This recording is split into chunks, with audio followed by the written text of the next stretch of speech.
Hi everybody, it's me. Sorry, I'm taking just a second to do a little bit of an intro here because this is a long video and I'm trying to edit it down so that it's not too boring, but it's a process of a drawing that I did that I filled in and colored with alcohol-based markers. But I also had some things that I wanted to say about the idea of art and who is worthy. It's a thing I've said before, but I really wanted to share it with a larger audience, and hopefully this will maybe inspire you and encourage you to do some art and making of your own. So thanks for sharing some time with me, and I hope that you enjoy. Hey, there we go. All right, I am showing my materials. These are just what I was using, and I'll get into whether or not I think I like them as we go along. But I start with a basic sketch.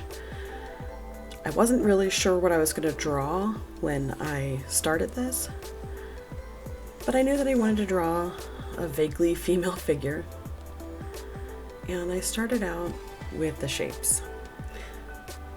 The shape I wanted the eye to be, how I wanted the head to sit, and the angle of the neck and shoulders. This isn't ideally a tutorial for drawing, and maybe I'll get into that later. But right now, I'm just laying down the base outline. This is kind of like an underpainting, but for drawing. I'm using the Col-Erase, the Prismacolor Col-Erase pencil as an underneath background sketch, and I'm gonna come in and erase it and leave just a faint bit of the color underneath, and that's just gonna guide me as I do the line work and do the coloring. So I'm just going in here and putting in some basic groundwork. Now, what I really want to talk about is whether or not everyone has the ability to do art.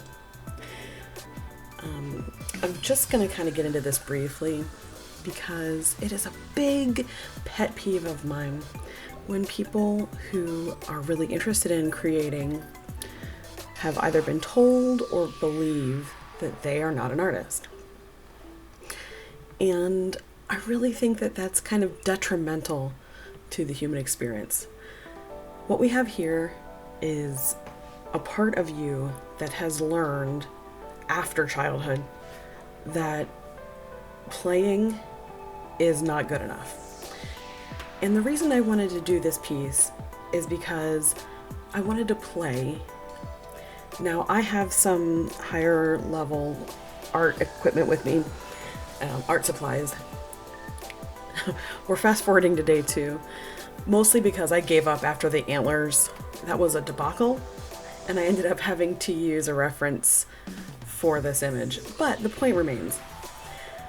I was working kind of off the cuff and creating something that was both a little realistic, a little fantasy, and just playing.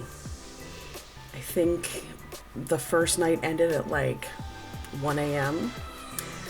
But the whole point, as you can see, I just erased the majority of the color. And these are my microns. I like to show what I'm using so that you can see which lines are with which millimeter pen. So I'm going through and doing this, and I'm making mistakes. There's on the right side, as we are looking at her face, our right side, there's a weird line thing going on. And there are all kinds of things like hands, cough, cough. that are really hard for me to do. I'm not very good at drawing them. However, I think it's important that you know that I'm just playing. I'm not taking myself too seriously here. The shapes, I'm not worried about super correct anatomy. The dress kind of looks like a burlap sack. But I'm just kind of going with it. And one of the things that I notice when I teach adults versus when I teach kids art classes, children will try. And even if they don't get it perfectly, most of the time they're satisfied that they've made anything.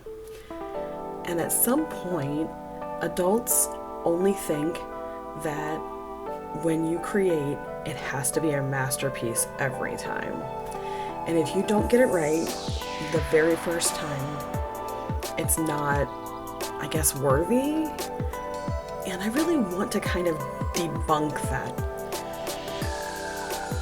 For me, the creation process is about creating. And yes, sometimes I'm not as satisfied with the piece at the end, and sometimes I'm even more satisfied than I thought I was going to be.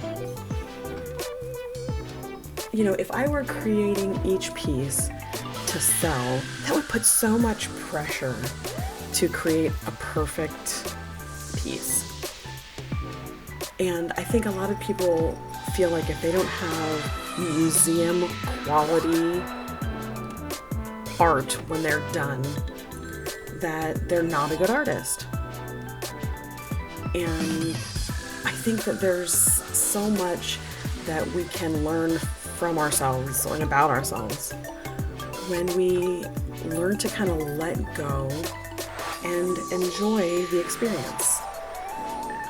I'm messing around with her mouth. The eyes aren't exactly like I was hoping. And here I switch out the nib size. And I go back over the line, you know, in places that I don't love how it looked. Now I'm moving to the graphic. It's much thicker line. And I guess it's important that I express this thought. Oh, now I'm switching over to our generic alcohol-based markers. I think I got these on Amazon. And this is the colorless blender. I should have watched videos about those. You'll see why in a bit. So here I am just testing out some colors, making a swatch page, and ideally trying to find the right colors for the piece. When I draw these, I am not even sure right now what colors are going to be what in the picture. Oh, here we go. Incoming helping hands. There we go. My little ones couldn't help avoid the camera. They wanted to be part of it. And I found the green I wanted. Yay! Isn't it great when plans come together? So I turned this over to show that that piece of paper, which came from the back of that sketchbook, was completely bled through. And I realized, whoops, I should probably put a piece of paper in between. So I just folded a piece of cardstock in half and set it under my page. Now, this is really the first time I've really given a chance. I've had a chance with these alcohol-based markers. I didn't exactly know how it would react on the page. I wasn't exactly sure how to blend them. And I've watched a bunch of videos of artists using them, but I have to say I probably didn't pay as much attention as I should have before this. I just couldn't help it. I wanted to play. Now here is where things go wrong. So I thought a colorless blender blended in lines. Like if you can see the lines of color where I start one stripe and then the next, I thought this colorless blender blended them in. And as you'll see, it does not. But it does. is frustrate the crap out of me, because what I thought was going to happen was the colors would blend in.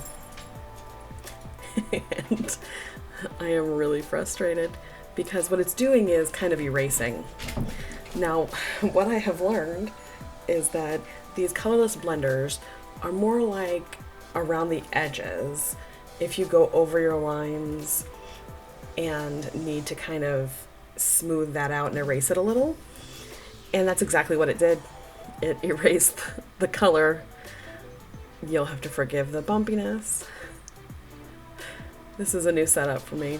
So her face looks good. I like the solid blue color, but these splotchy spots where the colorless blender just erased my color. And it didn't even erase it with any kind of like consistency. And so I had to kind of go back in and darken up everything. Anyway, so I'm making all of these mistakes, and that is so creepy. So I'm making these mistakes, and I'm trying to use the medium I'm not particularly used to, and I'm going back in with a colorless blender, trying to work on that. And I probably should have done that first. Played around with the medium a little. But I was a newbie with a new medium, and this is the way we learn. And I think a lot of people go into experiences like this expecting it to be like professional YouTubers or professional artists they see the very first time. And it's just not likely. There are some people to which they can jump right in and learn something and be perfect at it the first time. I am certainly not one of them. So here is where I start learning more helping hands. Here is where I start learning how to blend in the colors. So you go ahead and take the lighter color, put that down first. Then you put in the darker color or the shading. And then you come back in with the lighter color and blend that in. That is what I was hoping the colorless blender would do. So I can't tell if you can see here, but I'm going back over with a lighter color. And then there is the dark shadowing color. And then I come back in with a lighter color and blend it in with the background. So that was the big thing that I learned using these markers, is how to blend with them and what to and what not to use the colorless blender for. So anyway, I'm just having fun picking weird colors, drawing this weird girl, and just trying to enjoy the experience while I work with a new medium. And I think if more people gave themselves some leeway to make mistakes and to learn and to just enjoy the process, I think more people who say that they are not artists would find joy in creating. And I just, if I could like make a poster or a billboard that says, just give it a shot. If you want to draw, try drawing. If you want to paint, try painting. You won't be a master the first time, likely. But if you enjoy the process, that's the whole point. And so I guess when I hear someone say, man, I wish I could draw, or gosh, I wish I was a good writer, what I hear them say is, I don't have patience with myself. I don't allow myself to play or to make mistakes. And really, I'm trying to put the lid on, and it's just not fitting. So, what I really want people to take away from this video, because there are plenty videos out there that show people far more talented and experienced with alcohol-based markers that you could watch out there. But what I really want people to take away, and I broke it, I want them to take away the fact that anyone can be an artist. An artist doesn't have to be someone whose paintings are in a gallery or someone whose photographs make National Geographic magazine. It is someone who has a heart for trying to express themselves creatively and try new things. And that's really, in my opinion, humble though it may be, what makes someone an artist. And I think anyone can do it. So I guess I wish I could reach out to more people. And maybe this will give me the courage the next time someone says, "Oh, I'm not an artist," or "I wish I could draw," or "I wish I could paint."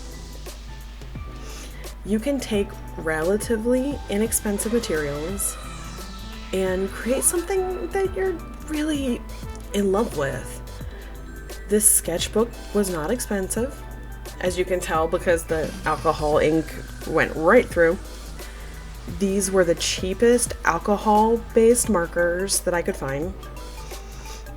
And I just played. And if I made a mistake, I just went with it. I tried to let it guide me,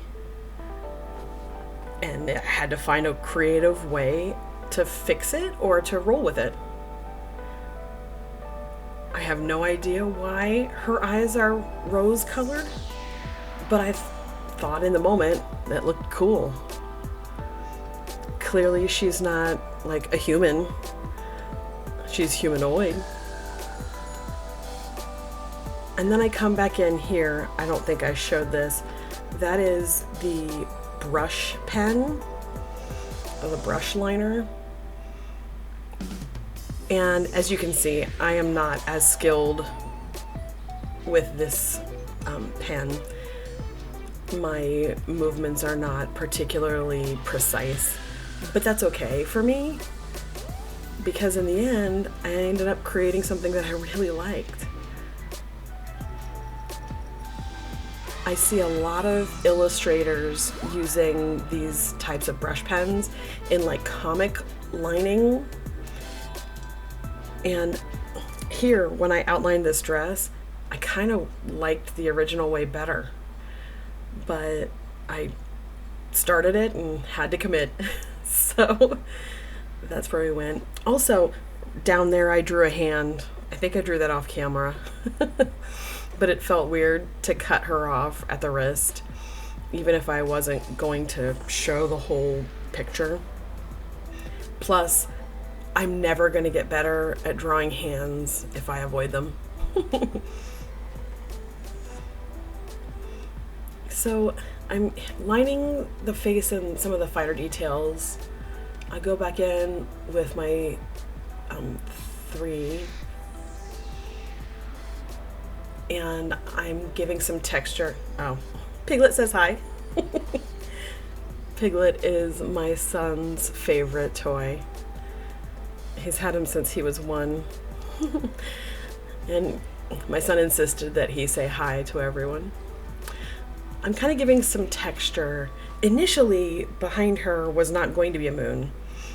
I have seen other artists do geometric shapes behind, kind of like a halo or something. And as I was coloring it in, I just really wanted to give it craters and make it textured like the moon. Or like a moon. So I went with it. Again, it doesn't affect anybody but me. I am giving things a shot and kind of going with it as the process goes. So here I am just drawing with black marker, kind of making the colors on the page pop. And once I finally get this laid down, I think I put a second coat to try and get it a little more consistent. I put in her eye shine, and I'm trying to decide if it looks better over the color or if it even showed up. It's my Jelly Roll. And since I didn't love the separation, I drew a little bracelet. And here is my Blue Moon. I hope you enjoyed it.